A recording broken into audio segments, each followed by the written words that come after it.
Hello mga ka-fam!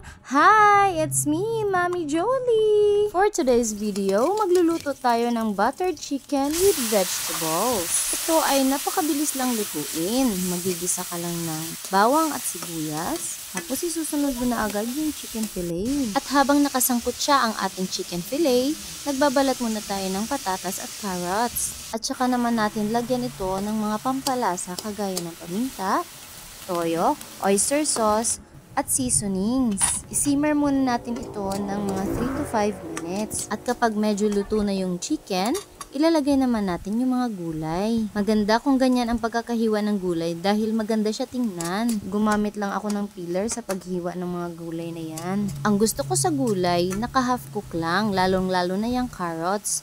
Pangit na kasi kainin kapag masyado ng labog. Ayoko yung overcook.